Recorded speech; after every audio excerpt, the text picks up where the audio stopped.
l'examen de conformité. Nous avons d'autant plus déployé 5 points cardinaux que nous y étions invités par le fait que la Bible est unanimement admise dans le christianisme comme étant la norme suprême. D'une part, et d'autre part, tous les courants du christianisme se revendiquent de l'apôtre Paul.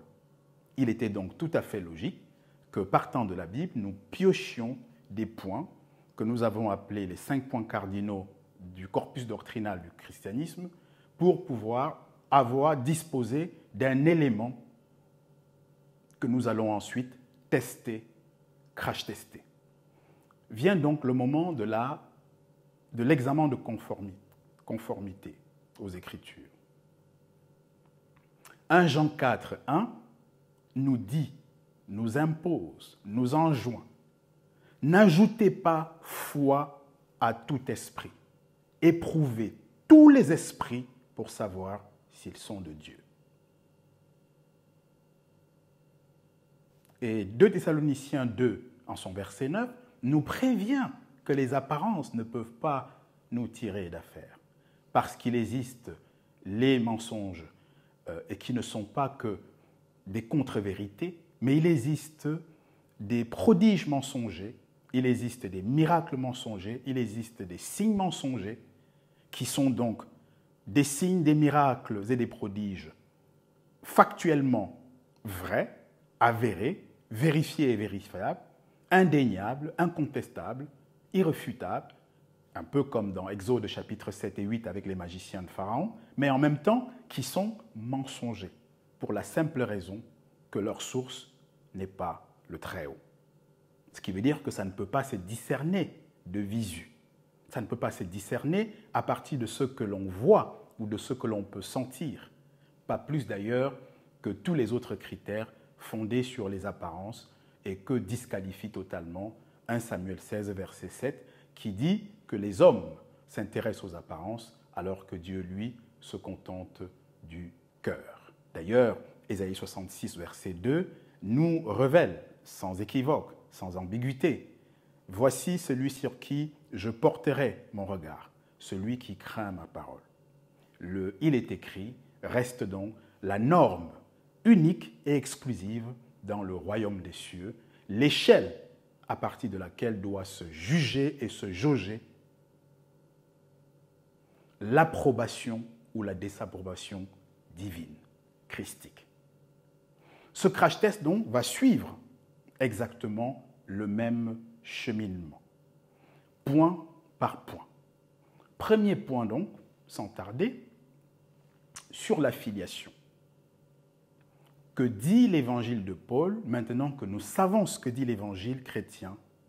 L'évangile de Paul dit sur la filiation que le Messie que lui prêche dans son évangile, tel qu'il le revendique Paul, descend biologiquement, généalogiquement, charnellement des patriarches, notamment d'Abraham, Galates chapitre 3, verset 29, notamment de David, Actes chapitre 13, verset 23, notamment de Judas. Nous pouvons lire cela notamment dans Romains 9, verset 5, et nous aurions aussi pu nous en remettre, par exemple, au texte d'Hébreux chapitre 7, verset 14, par exemple, qui dit, je cite pour nous, « Il est notoire que notre Seigneur est sorti de Juda. » Il est notoire, remarquable, indéniable, éclatant, évident que notre Seigneur est sorti de Juda. Voilà donc ce que l'apôtre Paul, voilà donc ce que l'évangile de Paul, l'évangile de l'Église primitive, l'évangile des apôtres, soutient sur la filiation. Le Messie est charnellement descendant, à l'instar de Moïse, à l'instar de tous les autres prophètes, charnellement, il est venu de la part des patriarches, sauf que sa lignée à lui était donc la lignée de Judas, de David. Les textes au soutien sont ceux que nous avons évoqués, mais plus globalement, on peut en donner plusieurs autres, c'est-à-dire que nous pourrions le lire aussi dans Romains chapitre 15, en son verset 12, qui est un petit peu une reprise d'Ésaïe 10, verset 1, expliquant que le Messie un rameau sortira du tronc d'Ésaïe, dit ce texte, et un rejeton naîtra de ses racines. Voilà, le verset 1 d'Ésaïe chapitre 10 par exemple, 11 par exemple, le verset 1. Donc, Paul reprend Ésaïe sur ce point dans Romains chapitre 15 en son verset 12. Mais Hébreux également, si nous imputons l'épître aux Hébreux à Paul, hypothèse que nous adoptons, alors on peut aussi se référer à Hébreux chapitre 2, le verset 11, qui dit que celui qui sanctifie et ceux qui sont sanctifiés sont issus d'un seul. C'est pourquoi, dit ce texte, il n'a pas honte de les appeler ses frères. Et j'en passe, les textes, on peut les multiplier.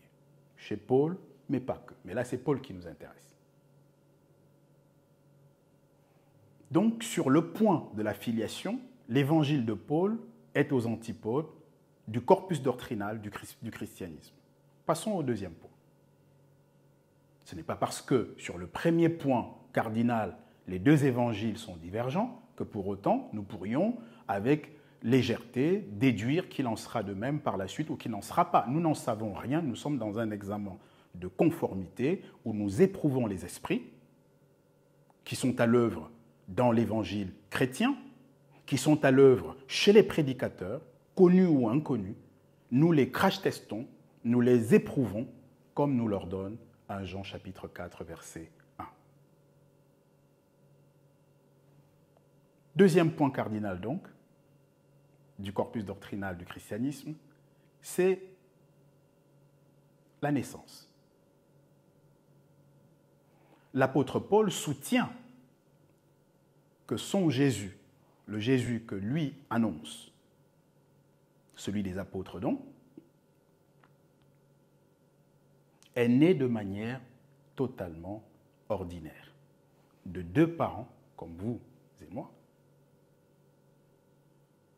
d'un géniteur mâle, issu de la tribu de Juda et de la maison de David, et d'une génitrice femelle sur laquelle nous ne nous attarderons pas, puisque, s'agissant de la naissance, nous avons indiqué que, pour ce qui est de la détermination de la tribu, seule celle du père comptait, mais pour ce qui est de l'appartenance à l'espèce humaine, évidemment, il faut absolument que, pour être humaine, qu'une naissance d'un être humain sur la terre se fasse par le procédé de la procréation. Sur ce point, nous avons compris que le christianisme, à l'unanimité parfaite, revendique une naissance virginale, que là, Paul revendique une naissance ordinaire. Les versets que nous avons au soutien de cette affirmation se trouvent dans Philippiens chapitre 2, le verset 7, où il est indiqué « ayant paru comme un simple homme ». Donc le Messie de Paul, le Jésus-Christ de Paul, est présenté comme quelqu'un qui est apparu comme un simple homme. On ne peut pas faire plus trivial, plus direct, plus simple. Mais dans 1 Corinthiens chapitre 15, verset 21, il est également indiqué que puisque la mort est rentrée dans le monde par un homme, il fallait aussi que la résurrection y vînt par un homme. Donc là encore, nous voyons un homme. Plusieurs autres textes, par exemple, mobilisons Romains, chapitre 1, le verset 1 et le verset 3, où là, Paul se présente aux Romains, en fait. Souvenez-vous que Rome était à l'époque la capitale de l'Empire romain. Donc il dit, Paul, serviteur de Jésus-Christ, appelé à être apôtre, que Dieu a mis à part pour annoncer l'évangile de Dieu qui concerne, dit le verset 3, Jésus-Christ, né de la postérité de David selon la chair. né de la postérité de David selon la chair. Romains chapitre 1, le verset 1 et le verset 3. On pourrait mobiliser le Romains 8, verset 29, qui indique que ceux que Dieu a connus d'avance, il les a prédestinés à être semblables à l'image de son Fils, afin que son Fils fût le premier-né d'entre plusieurs frères. Là, le Messie est présenté ouvertement comme étant un membre de la fratrie humaine, de la fratrie notamment de la maison de Juda. D'autres textes auraient pu être mobilisés, notamment 1 Timothée chapitre 3 verset 16 qui dit manifester par la chair, manifester selon la chair, justifié par l'esprit, vu des anges, prêché chez les gentils, crus du monde et glorifié. 1 Timothée chapitre 3, chapitre 1 Timothée 3, 16, qui parle donc de la beauté, de la grandeur, de la piété, à ne pas confondre, comme le font les religions, avec des œuvres et des actions assez discutables.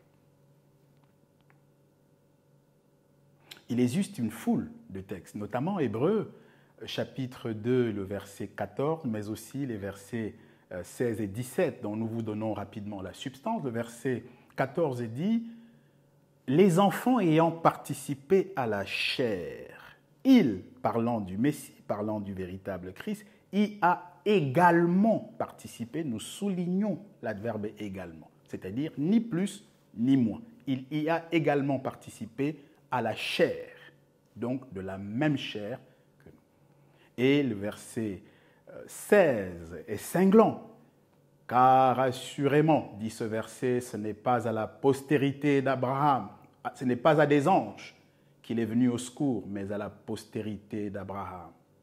Et le verset 17, sublime, sublime, irréversible. En conséquence de quoi il a dû être rendu semblable en tout point, en toute chose, à ses frères.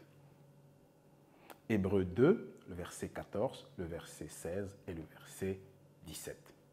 On pourrait, bien entendu, multiplier d'autres textes, mais à quoi bon? Ça, c'est le point sur la naissance.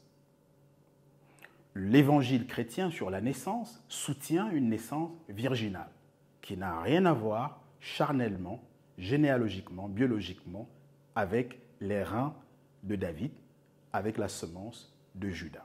On voit donc que sur ce point cardinal, là encore, là aussi, comme le premier point sur la filiation, les deux évangiles sont divergents, sont aux antipodes, ne parlent simplement pas de la même personne. Quitte à ce que ce soit le même nom, cela ne veut pas dire que c'est la même personne. En l'occurrence, ce n'est pas le cas, nous venons de l'expliciter, avec les versets bibliques correspondants. Sur la naissance, il y a quand même quelque chose qu'il faut regarder de près. C'est que la Bible nous fournit un précédent. Dans Genèse chapitre 6, versets 1 à 7, où nous voyons l'œuvre ténébreuse d'esprits célestes, disposant donc d'un corps céleste, qui ont délaissé, abandonné la gloire de leur position pour descendre sur la terre, se prendre femme parmi les filles d'hommes, aller vers elles et avec elles accoucher des enfants, des fils qu'on a appelés les géants, c'est-à-dire les monstres, des hybrides, partiellement femmes et partiellement esprits. Donc des humanoïdes. Et ils l'ont fait, ces esprits, dans le but de neutraliser, de rendre nulle et non avenue la sentence divine rendue dans Genèse 3, 15, au soir de la rébellion.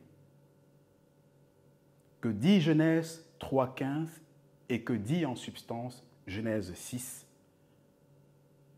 Genèse 3,15 dit, là, c'est la sentence qui est donnée par le Très-Haut au serpent ancien, à Satan, au diable. Je mettrai inimitié entre la femme et toi, entre ta postérité et sa postérité écrasera ta tête, tu lui briseras, tu lui mordras le talon. Genèse 3, 15. Donc, pour annuler cette sentence, pour la rendre ridicule, pour la rendre nulle et non avenue, ces esprits ont entendu faire avec des filles d'hommes une même postérité, pour qu'il n'y ait donc pas postérité de la femme d'un côté et postérité de Satan de l'autre, mais qu'il y ait une seule postérité, étant bien compris qu'une même postérité ne va pas se combattre, ne va pas s'auto-combattre. Et donc la promesse, la sentence aurait été annulée. Pour ce faire donc, ces esprits ont foulé aux pieds tous les principes divins, notamment le psaume 115, verset 16, où Dieu dit qu'il a donné la terre aux êtres humains, c'est-à-dire à l'espèce humaine, et les cieux aux esprits célestes. Ils ont violé la procréation pour y parvenir. Genèse 6, nous nous limiterons à 3 versets, le 1, 2 et le 4, dit la chose suivante. Lorsque les hommes commencèrent à se multiplier sur la face de la terre et que des filles leur furent nées, verset 1, verset 2, les fils de Dieu virent que les filles des hommes étaient belles. Et ils prirent les filles des hommes pour femmes parmi celles qu'ils choisirent. C'est le verset 2. Et le verset 4 dit que les fils de Dieu sont allés vers les filles des hommes, qu'ils avaient donc pris pour femmes, et leurs femmes, ces filles des hommes, devenues donc la femme de ces esprits, ont conçu et ont accouché ces géants, ces monstres, ces hybrides, ces humanoïdes dont nous avons tantôt parlé. Et c'est d'ailleurs le fait fondateur du déluge sur la terre, de la colère qui a conduit Dieu à se repentir de l'espèce humaine et à raser l'humanité d'alors, tout en réduisant par la suite le nombre des jours d'une existence humaine sur la terre de plus de 1000 ans à 120 ans. C'était la raison, c'était cette relation contre nature entre des esprits auxquels Dieu n'a pas entendu donner des appareils reproducteurs, ça c'est Matthieu 22, 30 qui le dit, et ces femmes qui normalement auraient dû s'assurer donc de procréer, mais de procréer comme Genèse 4, verset 1 le montre, et comme Genèse chapitre 1, 28 en fait l'injonction, de procréer des êtres humains, donc avec des pères humains, des pères terrestres, biologiques, des géniteurs mâles.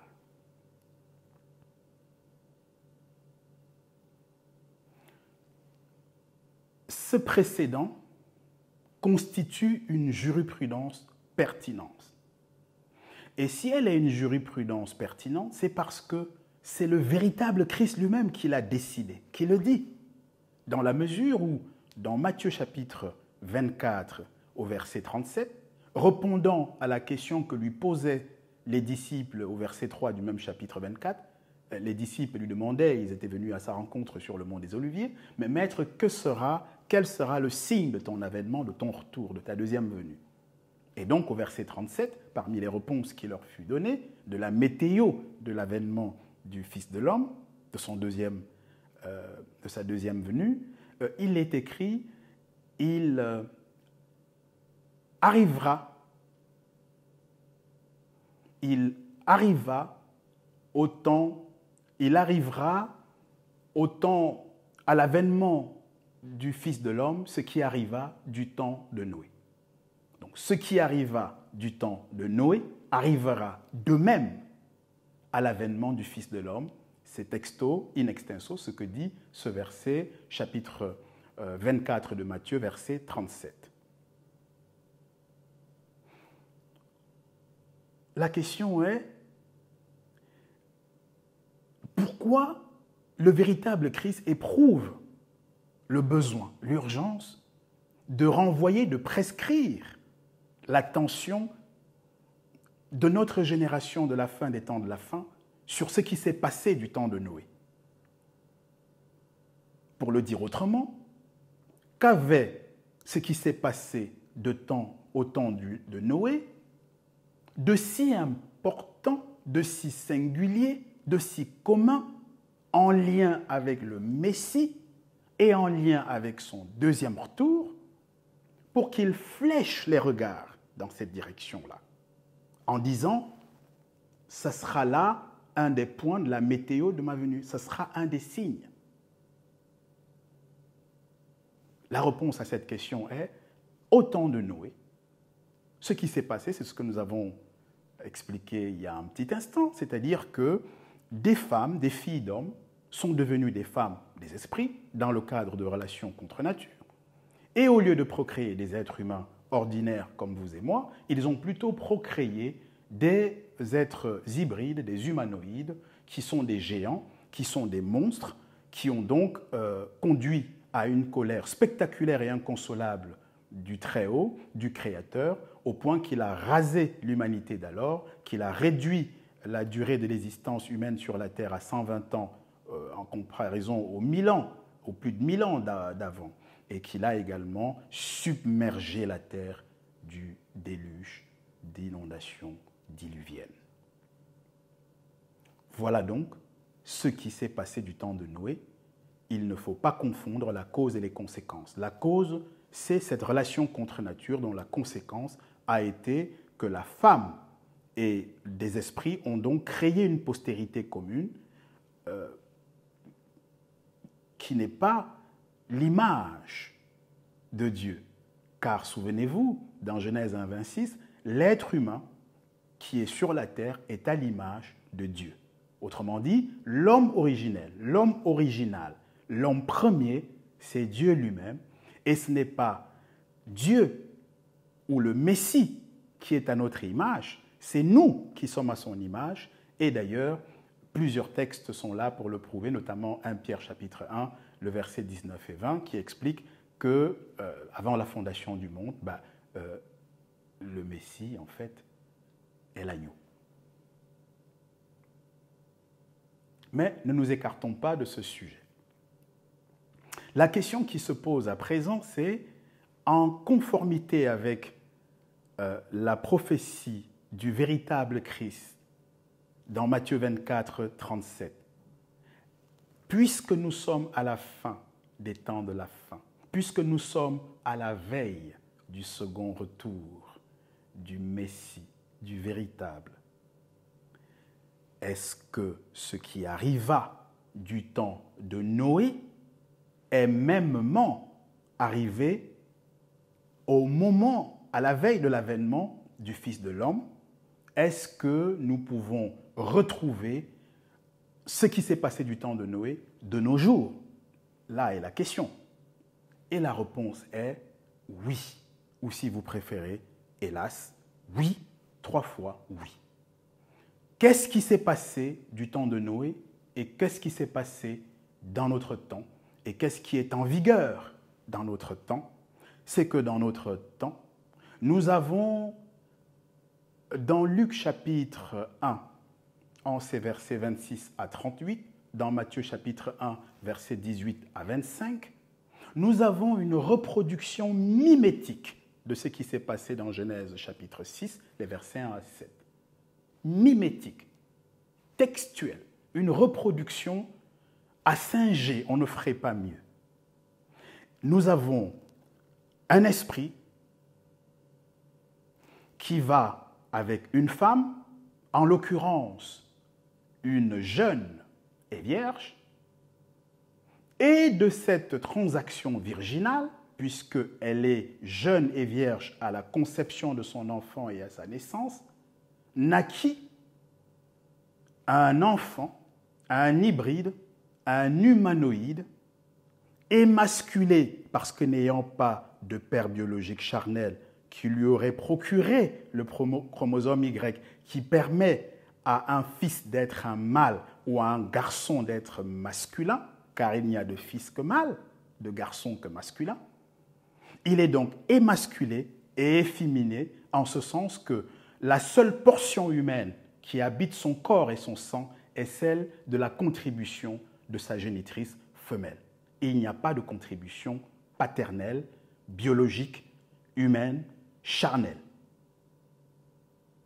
Et donc, nous avons un être hybride et humanoïde, émasculé et efféminé, qui se nomme Jésus-Christ, un faux Christ, l'antichrist auquel le christianisme a fait allégeance.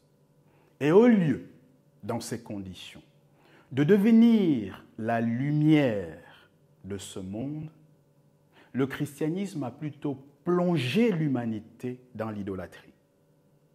Et plutôt que de devenir le sel qui aurait donné sa saveur à la terre, et à tout le moins qui aurait empêché la putréfaction de la terre, le christianisme, au contraire, a soumis la terre et l'humanité à l'Antichrist. Voilà ce que nous pouvons dire de la naissance, et nous voyons donc qu'il y a une radicalité qui fait que l'évangile chrétien sur ce point et l'évangile de Paul sont littéralement aux antipodes. Il ne s'agit pas, il ne peut pas s'agir, de toute évidence, de la même personne, du même Messie, du même Jésus-Christ ou du même Seigneur. S'agissant donc de l'humanité, nous avons simplement des versets que nous avons cités tout à l'heure et nous pouvons y passer. L'humanité de Jésus-Christ est normale, Philippiens 2, 7, Hébreux, nous avons lu ces textes. Vient le point de la royauté. Paul méconnaît littéralement une royauté sans appartenance à la tribu royale et une appartenance à la tribu royale qui se ferait autrement que par le sang, par la biologie, par la généalogie, avec pour ascendance un des fils pourtant nombreux de Judas ou de David. Il le dit ouvertement. Il le dit dans Actes chapitre 13, verset 23, en disant, je cite en substance, « C'est de la postérité de David que Dieu, selon sa promesse, a suscité un sauveur à Israël. » Il le dit également dans Romains chapitre 9, verset 5, en disant la chose suivante, « Les promesses et les patriarches de qui le Messie, le véritable Christ, est issu selon la chair. » Romains 9, verset 5. Nous pourrions multiplier les textes encore une fois. Hébreux 7, 14 dit « Il est notoire que notre Seigneur est issu de la tribu de Juda. » Et nous pourrions également citer Galates chapitre 3, verset 29, qui est un texte heureux. On peut d'ailleurs le rapprocher. Galates 3, verset 17 et verset 29. Le verset 17 explique qu'une disposition que Dieu a donnée, qu'il a antérieurement confirmée, ne peut plus être annulée.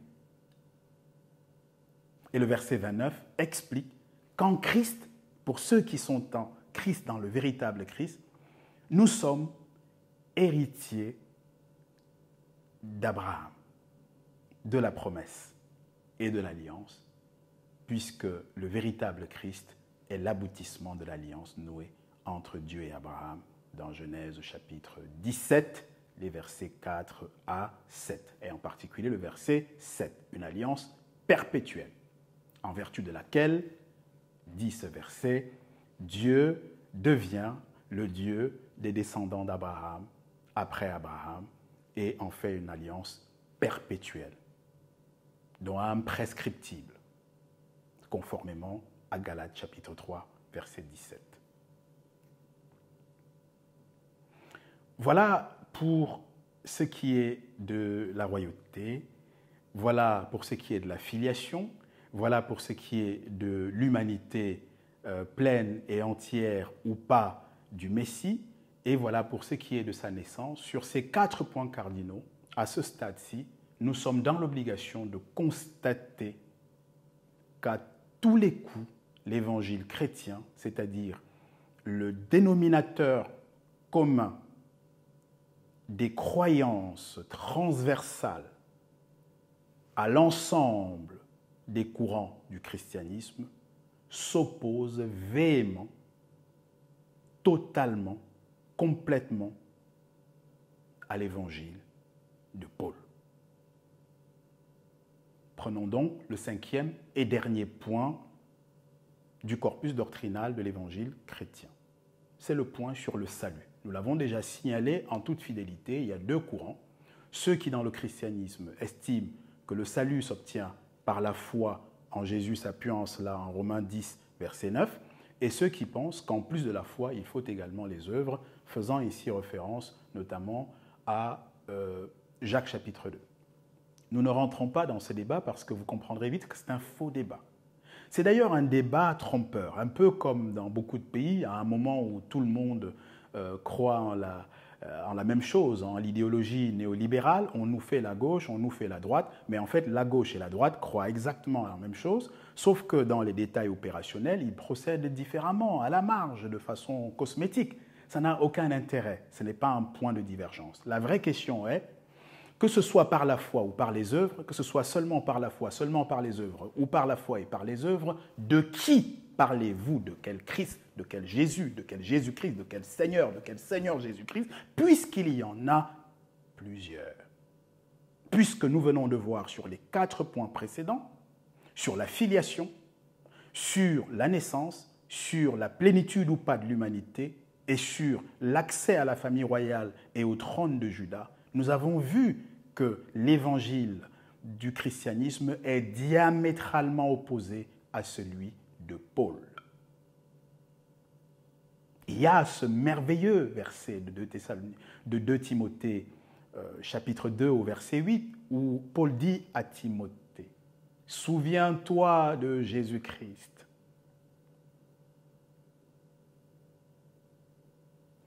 qui est issu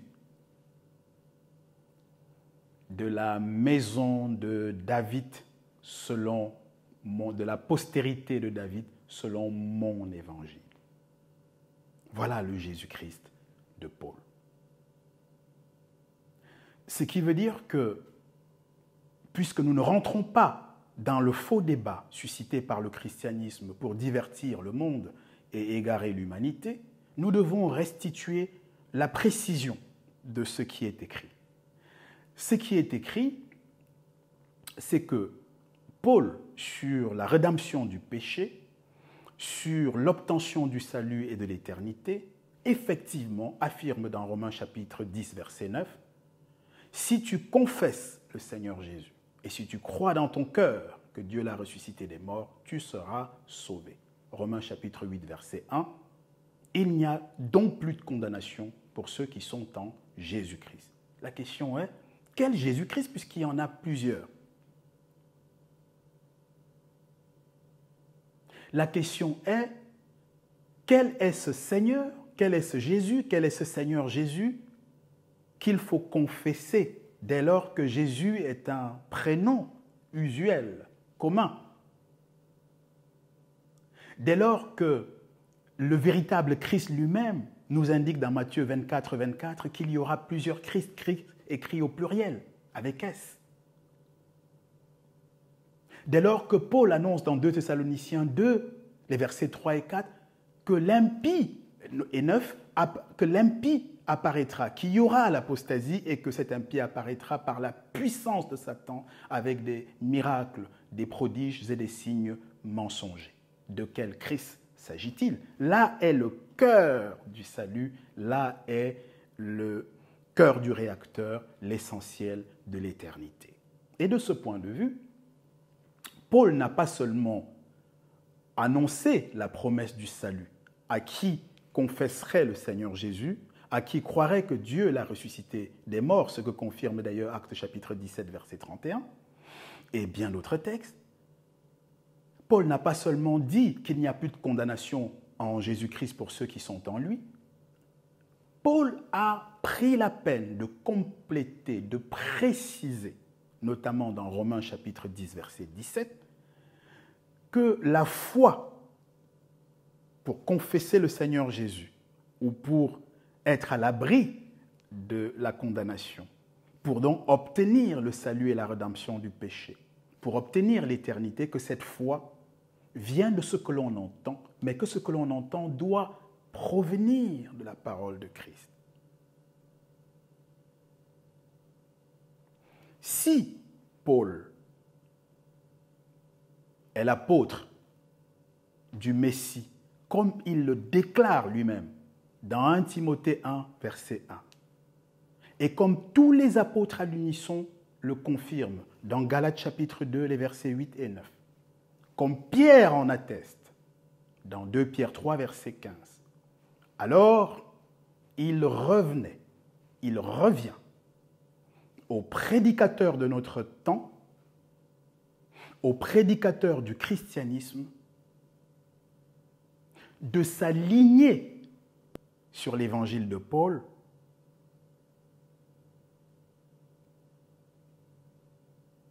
d'épouser ce que Paul a prêché,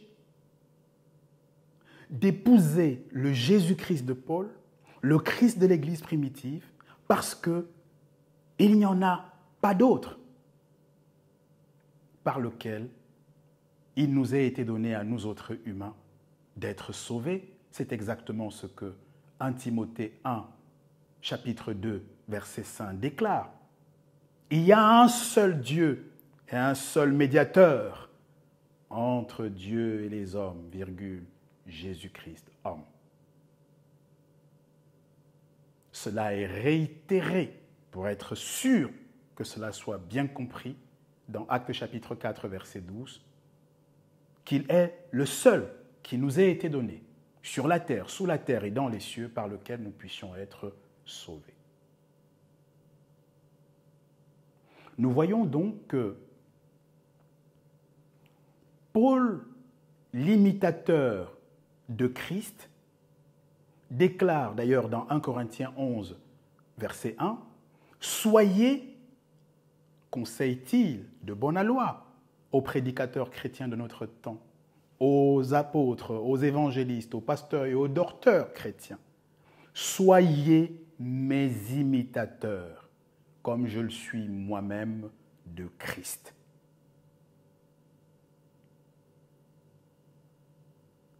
Soyez mes imitateurs, comme je le suis moi-même de Christ. Autrement dit, alignez votre prédication, alignez votre message au mien. Ça ne peut pas être l'inverse. Et les Écritures ne sont pas flexibles pour s'adapter aux humeurs, aux époques. Là, il s'agit d'éternité, c'est-à-dire de l'atemporel, de l'aspatial, de quelque chose qui n'est même pas ordinal. Soyez mes imitateurs comme je le suis moi-même de Christ, 1 Corinthiens 11, verset 1. Or, les prédicateurs du christianisme, y compris les plus pompeux, les plus ronflants des noms qui vous viennent à l'esprit à l'instant, depuis des décennies et des siècles, avec une constante effroyablement remarquable, disent que peu importe la filiation du Messie, que peu importe la naissance par laquelle il est arrivé sur la terre des hommes parmi les hommes pour sauver les hommes, que peu importe qu'il soit membre de l'espèce humaine ou pas, que peu importe qu'il ait une adoption inutile parce que ne permettant ni d'accéder à la famille royale et encore moins au au trône de Juda pour en être le lion, comme le dit Apocalypse 5.5, que peu importe finalement, le plus important pour l'évangile chrétien, c'est que quelqu'un, qui que ce soit né vers le début de notre ère, s'appelle Jésus-Christ ou se fasse appeler Jésus-Christ, et alors, pour le christianisme, pour l'évangile chrétien, il est le Seigneur et le Sauveur dont parle 2 Pierre 1.11 en disant « Notre Seigneur et Sauveur ». Chacun peut, à ce stade, constater que le christianisme a, hélas, sur la totalité des 5 points cardinaux, été aux antipodes, en contradiction frontale avec l'évangile de Paul. À un tel point que pour venir à la dernière étape, c'est-à-dire à la conclusion, nous n'avons pas le choix. Nous constatons, au terme de cet exercice de conformité sur le corpus doctrinal chrétien, sur le dénominateur commun que constituent ces 5 points cardinaux, qui sont les croyances transversales à l'ensemble des dénominations, des sensibilités, des courants du christianisme, nous sommes obligés, nous sommes tenus de constater qu'il y a antinomie, qu'il y a divergence. Et donc, nous prononçons un constat d'incompatibilité. Cette incompatibilité est gravissime, car il n'y a pas à choisir entre Paul et nos apôtres contemporains. Il n'y a pas à choisir entre l'évangile chrétien et l'évangile biblique, l'évangile de Paul et des apôtres. Il n'y a pas lieu, jugez-en vous-même, hommes frères, de choisir entre le Jésus-Christ de Paul et celui du christianisme. Il n'est pas question de choisir entre le Messie que prêche Paul dans son évangile, conformément à 2 Timothée 2.8, et celui que prêche le christianisme, parce que l'exercice de conformité nous interdit ce luxe, ce caprice, cette erreur tragique et dramatique. Dès cet instant, dès lors qu'il y a ce constat d'incompatibilité, le christianisme ne s'inscrit pas ou plus dans le champ du Messie biblique, du Jésus-Christ de l'apôtre Paul, du Christ de l'Église primitive, du Seigneur et Sauveur, annoncé, prêché au prix de leur sang par tous les apôtres qui sont tombés sous des traitements cruels et inhumains, ayant été tous rendus martyrs à cause de l'évangile du véritable Christ. Et je le réitère ici, l'expression véritable Christ est une expression de 1 Jean 5.20, d'Apocalypse 19.11 ou Apocalypse 3, versets 7 et 14. Et l'expression faux Christ et antichrist, c'est 2 Jean, chapitre 1, verset 7. Et avec votre permission, nous terminons d'ailleurs cette partie avec ce 2e épître de Jean, en son chapitre 1, mais nous allons viser le verset 10 et 11. Jean dit que, d'abord le verset 7, que plusieurs sont entrés dans le monde, plusieurs faux prophètes sont entrés dans le monde, qui ne confessent pas que Jésus-Christ est venu en chair. Celui-là est le séducteur et l'antichrist. C'est l'apôtre Jean qui le dit. Et au verset 8, il dit « Prenez garde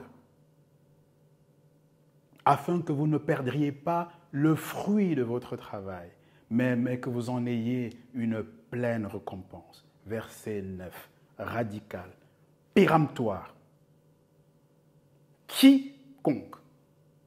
Quiconque va au-delà de cette doctrine du Messie authentiquement charnel à sa naissance, de descendance abrahamique, Abraham, et davidique, David, issu de la famille royale pour la royauté, d'Abraham pour la promesse et l'alliance, de David